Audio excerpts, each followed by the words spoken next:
ada seorang ustadz yang katakanlah beliau melakukan, kalaupun benar melakukan kesalahan, kemudian banyak sekali video-video yang memberikan komentar dan mengoreksi ustadz itu, bacaannya salah, tajwidnya salah, langgamnya juga salah, dan seterusnya. Dan koreksinya dilakukan di sosial media. Kita mempermalukan ustadz itu, kita membuka aibnya. Maka apakah itu masuk definisi ma'ruf? Apakah itu masuk definisi katakanlah dakwah? Nanti kita akan belajar tentang kata dakwah ini. Kita hari ini belajar tentang sesuatu yang ma'ruf, sesuatu yang diterima baik oleh masyarakat. Ketika kita mengoreksi orang lain dan mempermalukan orang lain di depan publik, apakah itu masuk definisi ma'ruf? Tentunya tidak. Maka ada cara untuk menegakkan sesuatu yang ma'ruf ini. Kita datangi secara pribadi, kita berikan nasihat secara pribadi.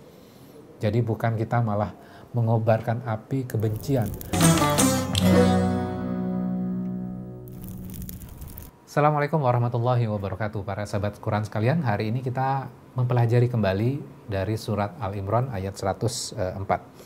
Sebelumnya kita sudah belajar tentang konsep dan definisi dari ma'ruf. Nah, hari ini kita memperdalam ini kembali, kemudian kira-kira aplikasi dalam kehidupan kita seperti apa.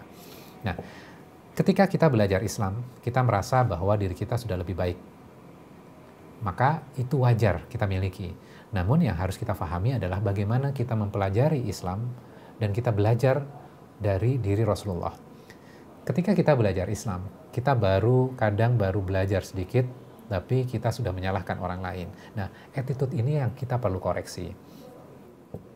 Bagaimana Rasulullah mengajarkan Islam kepada masyarakat Arab pada saat itu. Nah, ini yang perlu kita pelajari. Ketika ada yang datang kepada Rasulullah, kemudian bertanya secara pribadi kepada Rasulullah, kemudian Rasulullah merekomendasikan nasihat yang sangat baik kepada setiap individu. Dan nasihat ini spesifik yang kaitannya dengan orang itu. Ketika orang itu bermasalah yang kaitannya misalnya dengan emosi, dengan amarah, maka Rasulullah memberikan sebuah nasihat kepada orang itu. Jangan marah. Ada orang lagi yang datang kepada Rasulullah yang kaitannya dia perilakunya tidak baik, yang kaitannya dengan zina. Maka nasihat Rasulullah ketika ditanya oleh sahabat ini, apa Rasulullah? Ya Rasulullah, yang saya harus lakukan, jangan zina, jangan zina, jangan zina. Ketika ada orang yang masalahnya adalah emosi, dia tidak bisa mengontrol temperamentalnya dia, maka nasihat Rasulullah adalah jangan marah. Kemudian ditanya lagi, nasihat yang kedua apa Rasulullah? Jangan marah. Dan seperti itu. Tentunya ketika Abu Bakar datang kepada Rasulullah, kemudian Abu Bakar meminta nasihat kepada Rasulullah, tentu nasihat yang Rasulullah berikan bukan jangan marah, bukan juga kaitannya dengan rajin sedekah, karena rajin sedekah itu bukan problemnya Abu Bakar. Abu Bakar tidak punya problem yang kaitannya dengan kecintaan dunia yang berlebih-lebihan. Maka nasihat yang diberikan kepada Abu Bakar tentu berbeda. Nah, kadang kita merasa tahu sebagian kecil dari Islam. Kemudian kita mulai menyalahkan orang lain dengan pengetahuan yang kita miliki. Kita beranggapan itu ada sesuatu yang ma'ruf menurut definisi kita. Kemudian kita mengatakan kita sudah atau sedang melakukan dakwah dengan mengatakan kebenaran. Kita merasa tahu absolut tentang kebenaran. Ini bukan wa ya'muruna bil ma'ruf. Ingat, ini bukan wa ya'muruna bil ma'ruf. Nah, prakteknya dalam kehidupan kita itu seperti apa? Kadang kita itu sibuk dengan sesuatu yang detail dan meninggalkan yang ma'ruf. Contohnya seperti ini. Kita kadang-kadang kan suka berkumpul dengan teman kita hangout dengan teman-teman kita, kemudian kita menghabiskan banyak uang dengan mereka, kita membelanjakan banyak uang dengan mereka. Namun di sisi yang lain, keluarga kita tidak berikan nafkah, sehingga mereka kesulitan untuk menghidupi kebutuhan sehari-hari. Maka ini bukan masuk definisi ma'ruf. Kita spending uang buat teman-teman kita, sedangkan keluarga kita tidak nafkahi. Contoh yang lain misalnya. Ketika misalnya ada dalam sebuah keluarga, orang tuanya memang salah berbuat sesuatu yang buruk, maka perlu dikoreksi. Ketika kita mengoreksinya dengan cara yang tidak santun, tidak sopan, kita permalukan orang tua kita di hadapan orang banyak, maka itu bukan ma'ruf. Contoh yang lain misalnya, kita sibuk dengan sesuatu yang detail.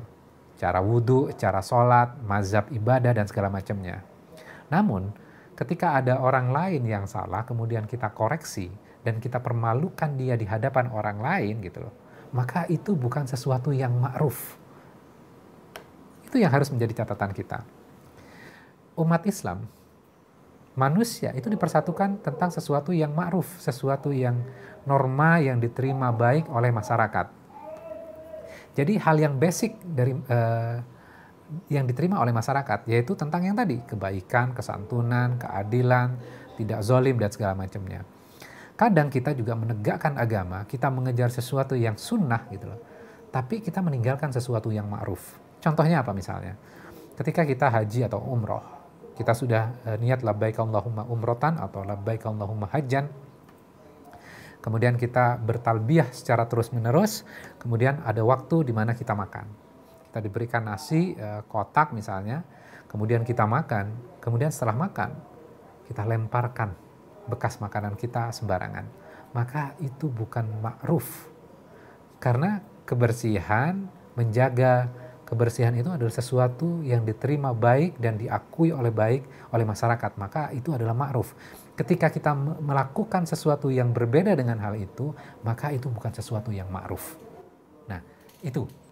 Hal yang lain misalnya, kita mengajar sesuatu yang sunnah misalnya. Sesuatu yang sunnah apa? Masih lanjutan dengan yang tadi. Kita ingin mencium hajar aswad. Ketika kita ingin mencium hajar aswad, di situ berdesakan, kemudian kita sikut orang lain. Ketika ada orang tua mau mencium hajar aswad itu, kita dorong orang lain itu, orang tua itu, sehingga orang tua itu terjatuh. Dan kita bisa mencium hajar aswad itu. Itu bukan hal yang ma'ruf. Kita mengejar yang sunnah dan kita meninggalkan yang ma'ruf. Padahal di surat Al-Imran ayat 104 ini adalah wa ya'muruna bil ma'ruf, menyuruh kepada kebaikan. Namun kita malah menentangnya. Ini yang harus kita pahami. Mudah-mudahan setelah kita belajar ini, kita menjadi pribadi yang jauh lebih bijaksana lagi, kita menegakkan yang ma'ruf. Termasuk kemarin saya juga ditanya bagaimana respon kita terhadap orang yang, ada seorang ustadz yang katakanlah beliau melakukan, kalaupun benar melakukan kesalahan, kemudian banyak sekali video-video yang memberikan komentar dan mengoreksi ustadz itu, bacaannya salah, tajwidnya salah, langgamnya juga salah, dan seterusnya. Dan koreksinya dilakukan di sosial media. Kita mempermalukan ustadz itu, kita membuka aibnya. Maka apakah itu masuk definisi ma'ruf? Apakah itu masuk definisi katakanlah dakwah? Nanti kita akan belajar tentang kata dakwah ini. Kita hari ini belajar tentang sesuatu yang ma'ruf, sesuatu yang diterima baik oleh masyarakat. Ketika kita mengoreksi orang lain dan mempermalukan orang lain di depan publik, apakah itu masuk definisi ma'ruf? Tentunya tidak. Maka ada cara untuk menegakkan sesuatu yang ma'ruf ini. Kita datangi secara pribadi, kita berikan nasihat secara pribadi. Jadi bukan kita malah mengobarkan api kebencian.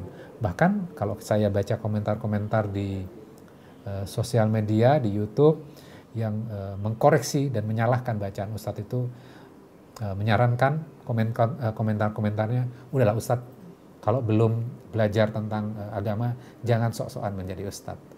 Malah kita menganjurkan orang lain untuk melakukan dakwah. Kita meminta orang untuk berhenti untuk melakukan dakwah.